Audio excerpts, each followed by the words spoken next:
वक्त है तुम्हें एक कहानी सुनाने का। तुम जैसे ही एक नन्हे से शेर की कहानी। बोले तो इस स्टोरी में भाई लोग का रोल ही नहीं है क्या? अरे अप्पा लोग के कारनामे कम है क्या? वैसा कुछ बता। তো বন্ধুরা, মুফাসা দ্য লায়ন কিং এই সিনেমাটি শুরু করার আগে আমাদের প্রথমে দ্য লায়ন কিং সিনেমার একটি ছোট্ট দৃশ্য দেখানো হয়। এখানে আমরা দেখতে পাই যে এখন সিম্বা দ্য ব্রাইট ল্যান্ডের রাজা হয়ে গেছে। সমস্ত প্রাণী তাকে রাজা হিসেবে স্বীকার করেছে।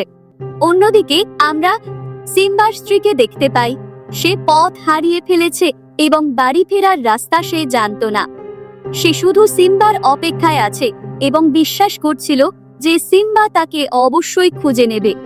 এরপর আমরা দেখি যে সিম্বার একটি মেয়ে হয়েছে যার নাম কিয়ারা। সিম্বা তার মেয়েকে বলে, আমি তোমার মাকে খুঁজতে যাচ্ছি, ততক্ষণ তুমি ড্যামন আর বম্বা চাচার সঙ্গে থাকবে। যাওয়ার আগে সিম্বা ড্যামন ও বম্বাকে বলে, কিয়ারার খেয়াল রেখো, আমি তার মাকে খুঁজে আবার ফিরিয়ে আনবো। এরপর সিম্বা তার স্ত্রীকে খুঁজতে বেরিয়ে যায়। এদিকে ড্যামন আর বম্বা কিয়ারাকে মজার মজার গল্প শোনানো শুরু করে। তারা এমন একটি গল্প শোনায় যেখানে সিম্বা কিভাবে ইস্কার মানে একটি ভয়ঙ্কর শত্রুর সঙ্গে যুদ্ধ করেছিল। ঠিক তখন ওই কিয়ারার দাদু রাফিকি সেখানে হাজির হয়। তিনি কিয়ারাকে বলে, আজ আমি তোমাকে এমন এক রাজা মুফাসার গল্প শোনাবো যে এক সময় ভব ঘুরেছিল কিন্তু পরে সবার জন্য ত্রাণকর্তা হয়ে ওঠে। এভাবে রাফিকি মুফাসার গল্প বলা শুরু করে। গল্পে আমরা দেখতে পাই যে বহু বছর ধরে বৃষ্টি না হওয়ার কারণে এক ভয়াবহ খরা দেখা দিয়েছে। সব প্রাণী তৃষ্ণায় কষ্ট পাচ্ছিল। এখানে মুফাসা ও তার মা বাবাকে দেখানো হয়। মুফাসা তার মাকে জিজ্ঞেস করে, ওই আলো যেখানে দেখা যাচ্ছে সেখানে কি আছে? তার মা বলে, ওই জায়গার নাম মিলেল এবং একদিন আমরা নিশ্চয়ই সেখানে যাব। ঠিক তখন চারপাশে কালো মেঘ জমতে শুরু করে, কারণ সেদিন বৃষ্টি হওয়ার সম্ভাবনা ছিল। বৃষ্টি শুরু হলে ধীরে ধীরে পানি জমা হতে থাকে। বৃষ্টি শুরু হওয়ার পরে নদীগুলোর পানি ধীরে ধীরে বাড়তে থাকে। একসময় এত বেশি পানি জমে যায় যে বন্যার সৃষ্টি হয়। বন্যার কারণে সমস্ত প্রাণী ভয় পেয়ে পালাতে শুরু করে। কিন্তু এখানে মুফাসা একটি ছোট্ট পুকুরে পড়ে যায়। পানির তীব্র স্রোতের কারণে মুফাসা সেই পুকুর থেকে বের হতে পারছিল না। তাকে বাঁচানোর জন্য তার বাবা পুকুরে ঝাঁপিয়ে পড়ে। অনেক কষ্টের পর তার বাবা মুফাসাকে মুখে ধরে উপরের দিকে ছুঁড়ে দেয়। মুফাসা গিয়ে একটি বাঁধে আটকে যায়। তখন তার মা তাকে সাহস দিয়ে বলে, বাবা, আস্তে আস্তে পা বাড়াও আর আমার কাছে আসো, তুমি পারবে। ঠিক সেই সময় একটি হাতি পানির স্রোতে ভেসে এসে বাঁধটি ভেঙে দেয়। এর ফলে মুফাসাও পানির সঙ্গে ভেসে যায়। মুফাসা পানির স্রোতে ভেসে অনেক দূরে চলে যায় এবং তার মা বাবার কাছ থেকে বিচ্ছিন্ন হয়ে পড়ে। শেষে স্রোত মুফাসাকে একটি ছোট্ট পুকুরে এনে ফেলে। তখন আমরা দেখতে পাই একটি সিংহ শাবক যার নাম টেকা। সে মুফাসাকে দেখে এবং বলে, আমি তোমাকে একটি গোপন কথা বলতে চাই, কিন্তু বলবো কিনা তা বুঝতে পারছি না। মুফাসা বলে, কি গোপন কথা বলতে চাও? তখন টেকা জানায়, তোমার পেছনে কুমির আসছে, দ্রুত পালাও। মুফাসা সাঁতরে উপরের দিকে চলে আসে এবং তখন টেকা তাকে ধরে ফেলে। কিন্তু কুমিরগুলি তাদের খুব কাছাকাছি এসে পড়ে এবং মুফাসাকে খেতে যাচ্ছিল। ঠিক সেই সময় টেকার মা আয়েশা সেখানে এসে উপস্থিত হয়। তিনি তাদের দুজনকেই বাঁচায়। টাকি তার মাকে বলে, আমি মুফাসাকে আমার সঙ্গে রাখতে চাই। তার মা উত্তর দেয়, তুমি নিয়ম জানো, আমরা ভবঘুরেদের রাখি না এবং তোমার বাবা কখনো মানবে না। তখন মুফাসা বলে, আমি ভবঘুরে নই, আমি আমার পরিবার থেকে আলাদা হয়ে গেছি। নদীর স্রোত আমাকে এখানে নিয়ে এসেছে এবং আমাকে আমার মা বাবার থেকে বিচ্ছিন্ন করে দিয়েছে। মুফাসার এই কষ্টের কথা শুনে আয়েশা তাকে তাদের সঙ্গে নিয়ে যায়। এরপর আমরা আয়েশার স্বামী উবাসীকে দেখতে পাই। তিনি এই অঞ্চলের রাজা। উবাসী স্পষ্ট করে বলে, আমাদের নিয়ম অনুযায়ী ভবঘুরেদের আমরা আমাদের দলে রাখতে পারি না। মুফাসা তখন বলে, আমি ভবঘুরে নই, আমার মা বাবা আমাকে খুঁজে বের করবে আর আমি তখন এখান থেকে চলে যাব। আমি খুব দ্রুত দৌড়াতে পারি, এমনকি আপনাকেও হারাতে পারি। এটা শুনে উবাসী বলে, ঠিক আছে, যদি তুমি এতটাই আত্মবিশ্বাসী হও তাহলে তোমাকে আমার ছেলে টেকার সঙ্গে দৌড় প্রতিযোগিতা করতে হবে। যদি তুমি জিতে যাও তাহলে তুমি এখানে থাকতে পারবে, আর হারলে তোমাকে এখান থেকে চলে যেতে হবে। মুফাসা এই শর্তে রাজি হয়। এরপর তাদের মধ্যে দৌড় প্রতিযোগিতা শুরু হয়। প্রতিযোগিতায় দেখা যায় টেকা প্রথম থেকে এগিয়ে আছে এবং সে মুফাসার চেয়ে অনেক দ্রুত দৌড়াচ্ছিল। একসময় মুফাসা পানিতে পড়ে যায়, কিন্তু টেকা তাকে উদ্ধার করে এবং তাকে দৌড়াতে উৎসাহ দেয়। যদি বলা হয়, টেকা ইচ্ছে করলেই সহজে এই প্রতিযোগিতা জিততে পারত, কিন্তু টেকা মুফাসাকে বলে, আমি সব সময় একজন ভাইয়ের অভাব অনুভব করেছি। এরপর টাকা ইচ্ছে করে তার গতি কমিয়ে দেয় এবং প্রতিযোগিতায় হেরে যায়। উবাসী এতে অসন্তুষ্ট হয়, কিন্তু টেকা খুব খুশি ছিল কারণ এখন তারা একজন ভাই হয়েছে। মুফাসারা আসার আগে টেকা সব সময় একা থাকতো, কিন্তু এখন মুফাসার সঙ্গে তার প্রতিদিন খেলা করে সময় কাটতো। এইভাবে তারা একসঙ্গে খেলতে খেলতে বড় হতে থাকে। অনেক বছর কেটে যায় এবং তাদের মধ্যে একটি গভীর বন্ধুত্ব গড়ে ওঠে, একেবারে ভাইয়ের মতো। কিন্তু উবাসী এখনো মুফাসাকে ভবঘুরে হিসেবেই মনে করে এবং তাকে পুরোপুরি গ্রহণ করেনি। একদিন উবাসী তার ছেলে টেকাকে বলে, যাকে তুমি তোমার ভাই বলে ভাবছো, সে একদিন তোমার সবকিছু ছিনিয়ে নেবে। তুমি এখানে নবাব হতে পারবে না, বরং সে নবাব হয়ে যাবে। কিন্তু টেকা এই কথা গুরুত্ব সহকারে নেয় না। অন্যদিকে আমরা দেখি মুফাসা শিকারে দক্ষ হয়ে উঠেছে এবং আয়সার সঙ্গে শিকার করতে বেরিয়েছে। যখন আয়সা এবং মুফাসা শিকারে ব্যস্ত ছিল, তখন টেকা চুপচাপ দূর থেকে তাদের পর্যবেক্ষণ করছিল। অন্যদিকে দুটি সাদা রঙের সিংহ সেখানে এসে উপস্থিত হয় হরিণ শিকারের উদ্দেশ্যে। ঠিক সেই সময় আয়সা তার ছেলে টেকাকে দেখতে পায়। টেকা তখন সামনে থাকা সাদা সিংহদের দেখে ভয় পেয়ে যায়। সাদা সিংহরা হরিণ শিকারের জন্য এগিয়ে এলে আয়সা তাদের সামনে এসে দাঁড়ায়। এতে সিংহরা আয়সার ওপর আক্রমণ করে। মুফাসা এই দৃশ্য দেখে ছুটে আসে এবং সিংহদের সঙ্গে লড়াই শুরু করে, কিন্তু এদিকে টেকা ভয় পেয়ে সেখান থেকে পালিয়ে যায়। মুফাসা দুই সিংহের সঙ্গে লড়াই করে এবং তাদের মধ্যে একটিকে পরাস্ত করে মেরে ফেলে। অন্য সিংহটি দুর্বল হয়ে পালিয়ে যায়। এরপর মুফাসা আয়সাকে নিয়ে উবাসীর কাছে ফিরে আসে। আয়সা উবাসীকে জানায়, যদি আজ মুফাসা না থাকতো তবে আমি বেঁচে ফিরতে পারতাম না। সিংহরা ভূতের মতো শক্তিশালী ছিল। উবাসী তখন মুফাসাকে ধন্যবাদ জানিয়ে বলে, তোমার এই সাহসিকতার জন্য আমি চিরদিন তোমার প্রতি কৃতজ্ঞ থাকব। মুফাসা তখন বলে, আমি হাওয়ার দিক দেখে বুঝতে পারছি সেই সিংহরা তাদের পুরো দল নিয়ে আমাদের দিকে এগিয়ে আসছে। আপনি যদি আমার কথা বিশ্বাস না করেন তবে কাউকে খবর আনতে পাঠান। উবাসী একজন গুপ্তচরকে পাঠায় এই খবর নিশ্চিত করার জন্য। এরপর দৃশ্য স্থানান্তরিত হয় সাদা সিংহদের দলের দিকে। সেখানে আমরা তাদের রাজা কিউরোসকে দেখতে পাই। মুফাসা যে সিংহটিকে মেরে ফেলেছে সে ছিল কিউরোসের ছেলে। পালিয়ে আসা সিংহটি কিউরোসকে জানায় যে আপনার ছেলেকে মেরেছে সেই সম্ভবত সেই এলাকার নবাবের ছেলে। সেই সিংহটি কিউরোসকে বলে, আমি তার গন্ধ থেকে বুঝতে পারছি যে সে সেই অঞ্চল থেকে এসেছে। এদিকে কিউরোস বুঝে যায় যে তার সৈনিকটি তার ছেলেকে মরার জন্য রেখে এসেছে। এই কারণেই তার দল সেই সৈনিককে শাস্তি দিয়ে মেরে ফেলে। সেই সময়ে আমরা সেই সিংহটিকে দেখি যাকে উবাসী গুপ্তচর বানিয়ে পাঠিয়েছিল। সে কিউরোস এবং তার দলের শক্তি দেখে দ্রুত উবাসীর কাছে ফিরে আসে এবং বলে, ওরা ভীষণ শক্তিশালী। আমাদের দুই সিংহ ওদের এক সিংহের সমান। আমরা ওদের সাথে লড়াই করে জিততে পারবো না। এই খবর শুনে উবাসী তার ছেলেকে ডেকে বলে, যদি তুমি নবাব হতে চাও এবং নবাবের বংশধারা বাঁচিয়ে রাখতে চাও তাহলে এখন এই জায়গা ছেড়ে চলে যাও। উবাসী টেকা এবং মুফাসাকে ডেকে বলে, তোমাদের ওই আলো পর্যন্ত যেতে হবে যার নাম মেলেনে। সেখানে তোমরা একটি ভালো জীবন পাবে। টেকা আগের বার ভয় পেয়ে পালিয়ে যাওয়ার জন্য লজ্জিত ছিল। তার মা তাকে বলে, তোমার সাহস দেখানোর সময় আসবে। কিন্তু এখন তোমাদের এই জায়গা ছেড়ে যেতে হবে, নয়তো ওরা তোমাদের মেরে ফেলবে। টেকা এবং মুফাসা চলে যাওয়ার কিছুক্ষণ পরে কিউরোস তার দলের সাথে সেই জায়গায় এসে উপস্থিত হয়। কিউরোস বলে, যেখানে পর্যন্ত সূর্যের আলো পৌঁছায় সেখান পর্যন্ত আমার শাসন চলবে। উবাসী তখন বলে, আমাদের তোমার সাথে লড়াই করার কোনো ইচ্ছে নেই। কিউরোস জবাব দেয়, আমার সেই ব্যক্তি চাই যে আমার ছেলেকে হত্যা করেছে। সে কোথায়? উবাসী বলে, আমার জানা নেই তুমি কার কথা বলছো। সাদা সিংহরা চারপাশ থেকে উবাসীর দলকে ঘিরে ফেলে। তাদের সাথে লড়াই করা অসম্ভব ছিল।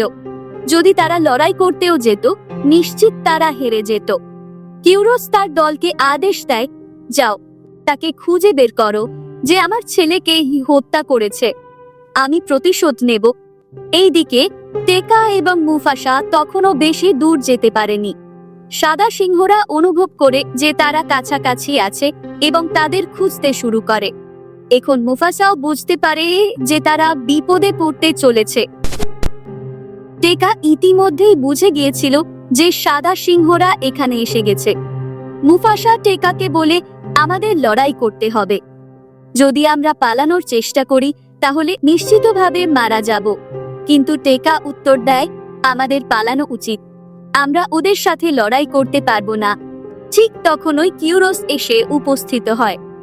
সে তাদের জিজ্ঞাসা করে, তোমাদের মধ্যে কে আমার ছেলেকে মেরেছ?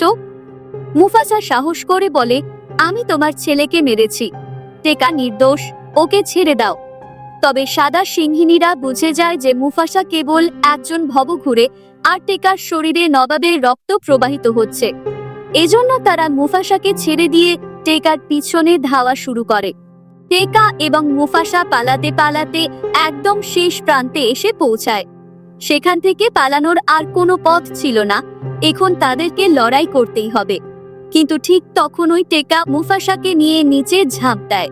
তারা পানিতে ডুবে না গিয়ে জলপ্রপাতের স্রোতের সঙ্গে অনেক দূরে ভেসে যায়। এদিকে কিউরোস তার সিংহিনীদের আদেশ দেয়, নদীর তীরে গিয়ে তাদের খুঁজে বের করো। রাত হয়ে গিয়েছিল এবং টেকা ও মুফাসা খাবারের সন্ধান করছিল। হঠাৎ তারা একটি গন্ধ পায়, যা তাদের নিজেদের দলের কারো গন্ধ বলে মনে হয়। আসলে সেটি ছিল একটি সিংহিনী যে ঝোপের আড়ালে লুকিয়ে আছে।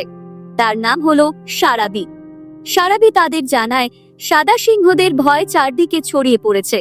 তারা আমার দলকেও আমার থেকে আলাদা করে দিয়েছে। ঠিক তখনই সেখানে সাজু এসে পৌঁছায়।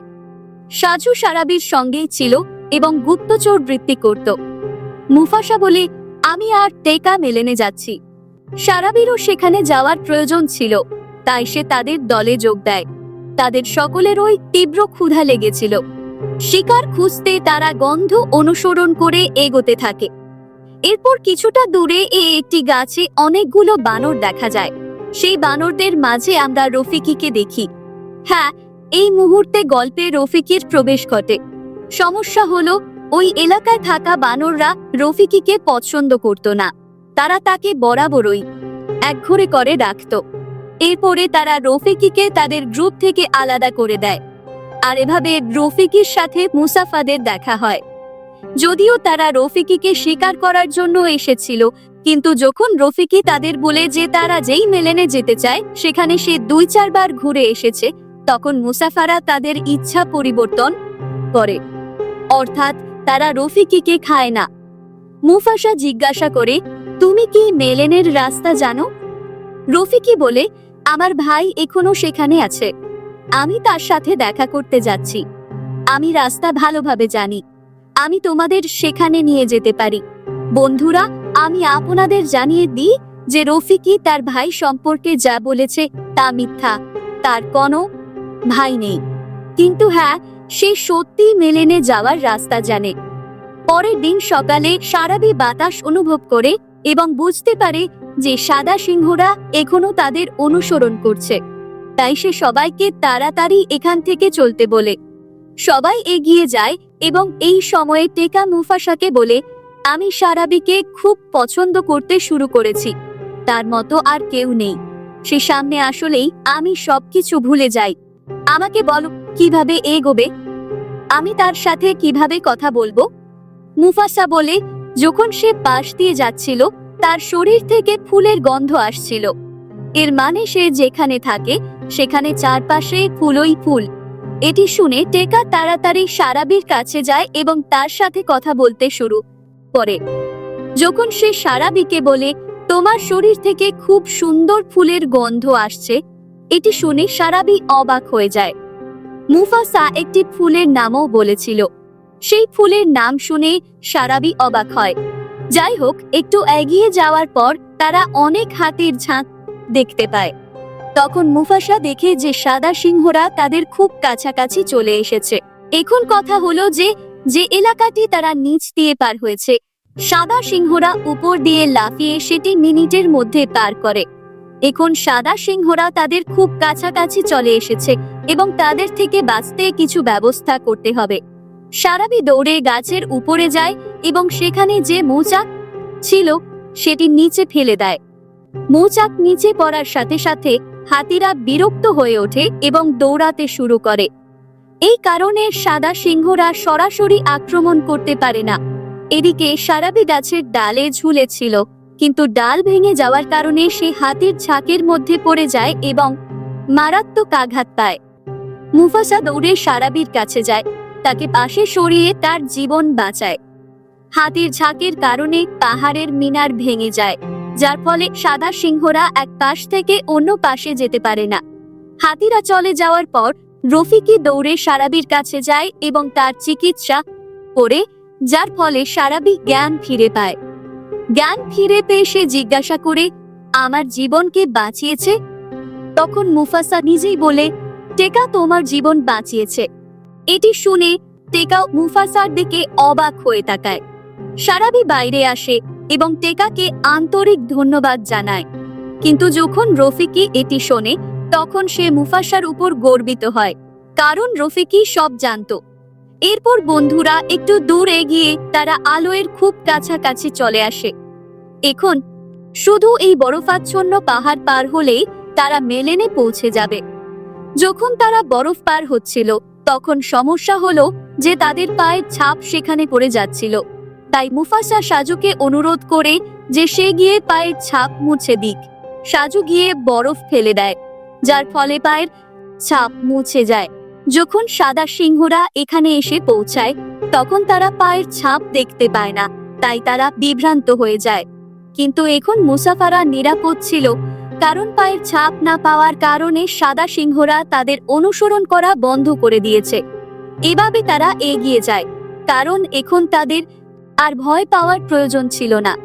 কিন্তু এই সময়ে মুফাসা কিছু কথা বলে এবং কিছু কাজ করে, যার ফলে সারাবি জানতে পারে যে তার জীবন টেকা নয়, বরং মুফাসা বাঁচিয়েছে। সারাবি আরও জানতে পারে যে তার শরীর থেকে যে ফুলের গন্ধ আসছিল সেই ফুলের নাম মুফাসাই টেকাকে বলেছিল। যদিও মুফাসা এখনো তা অস্বীকার করার চেষ্টা করছিল, কিন্তু বেশি দিন অস্বীকার করে থাকতে পারে না। সারাবি সত্যি কথা জানার চেষ্টা করে এবং টেকা দূরে দাঁড়িয়ে তা দেখছিল। এদিকে সারাবি এখন মুফাসাকে পছন্দ করতে শুরু করে, অর্থাৎ তাদের মধ্যে একটি সম্পর্ক শুরু হয় এবং তারা খুব কাছাকাছি চলে আসে। টেকা দূরে দাঁড়িয়ে সবকিছু দেখছিল এবং এবার সে এটি সহ্য করতে পারে না। এখন টেকার মনে পড়ে তার বাবার কথা, যে একদিন মুফাসা তার সবকিছু কেড়ে নেবে। টেকার খুব রাগ হয়, কারণ সে সারাবিকে ভালোবেসে ফেলেছে। রাগে টেকা তার ক্ষোভ মেটানোর জন্য কিউরোসের কাছে যায়। টেকা বলে, এটি সত্য যে আমি নবাবের ছেলে, কিন্তু তোমার ছেলেকে মুফাসাই মেরেছে। যদি তুমি তোমার ছেলের প্রতিশোধ নিতে চাও তাহলে আমি প্রস্তুত। আমি তোমার সাথে হাত মেলাতে প্রস্তুত, কারণ আমাকেও আমার প্রতিশোধ নিতে হবে। আমার বাবা মায়ের প্রতিশোধ নিতে হবে। মুফাসাই আমার সবকিছু কেড়ে নিয়েছে। মুফাসা এখন কোথায় আছে তুমি জানো না, কিন্তু আমি তোমাকে সেখানে নিয়ে যেতে পারি। আমাদের মেলেনে পৌঁছাতে আর অল্প কিছু সময় লাগবে। যদি তুমি চাও তুমি আমার পায়ের ছাপ অনুসরণ করতে পারো, যাতে মেলেন পর্যন্ত পৌঁছাতে পারো। এখন বন্ধুরা টেকা তার ফাঁদ পেতে রেখেছে, কিন্তু মুফাসা তা জানতো না। ফিরে আসার পর সে শুধু বলে, আমি শিকার করতে গিয়েছিলাম কিন্তু কিছু পায়নি। রফিকির কথায় তারা এগিয়ে যায় এবং কিছু পাহাড় পার হওয়ার পর মেলেনে পৌঁছে যায়। এই জায়গাটি প্রথমবার দেখে মুফাসা খুব খুশি হয়। সে এখানে তার বাবা মায়ের সাথে আসতে চেয়েছিল। এখানে অনেক প্রাণী ছিল যারা তাদের জীবন শান্তিতে কাটাচ্ছিল, কিন্তু তখনই কিউরোসের প্রবেশ ঘটে, যাকে দেখে সব প্রাণী ভয় পেয়ে যায়, কারণ কিউরোসই তাদের বাড়ি থেকে তাড়িয়ে দিয়েছিল। মুফাসা তখনও জানতো না কিউরোস এখানে কিভাবে পৌঁছেছে। তখন টেকা সামনে আসে এবং মুফাসা বুঝতে পারে যে এর পেছনে টেকার হাত আছে। কিউরোস তার ছেলের প্রতিশোধ নিতে মুফাসার উপর আক্রমণ করে। মুফাসা তাকে নিয়ে পিছনে যায় এবং তাকে নিচে ধাক্কা দিয়ে ফেলে দেয়। নিচে পড়ার কারণে মুফাসা কিছু সময় পায়। সে গিয়ে সব প্রাণীদের বলে, যদি আজ তোমরা আমাকে হেল্প না করো, কাল এরা তোমাদের সন্তানদের খেয়ে ফেলবে। কখনো ভেবো না যে এরা তোমাদের এবং তোমাদের সন্তানদের ছেড়ে দেবে। এখনো সময় আছে, তোমরা সবাই দুর্বল নও, একসাথে থেকে এদের তাড়াতে পারো। এটি শুনে সব প্রাণী মুফাসার সাথে থাকার জন্য প্রস্তুত হয়। সব প্রাণী মিলে সাদা সিংহদের উপর আক্রমণ করে। এদিকে শেরনিয়া মুফাসার কাছে এসে তার উপর আক্রমণ করে, যার ফলে মুফাসা নিচে পড়ে এবং কিছুটা আহত হয়। কিউরোস একাই মুফাসাকে শিকার করতে চেয়েছিল, তাই সে গিয়ে তার উপর আক্রমণ করে। এটি স্পষ্ট ছিল যে মুফাসা তার সাথে লড়াই করার যোগ্য ছিল না, কারণ কিউরোস খুব শক্তিশালী। সে ক্রমাগত মুফাসার উপর আক্রমণ করতে থাকে, আর এত আক্রমণের কারণে মুফাসা আহত হয়ে নিচে পড়ে যায়। তাদের লড়াইটি টেকা অনেকক্ষণ ধরে দেখছিল।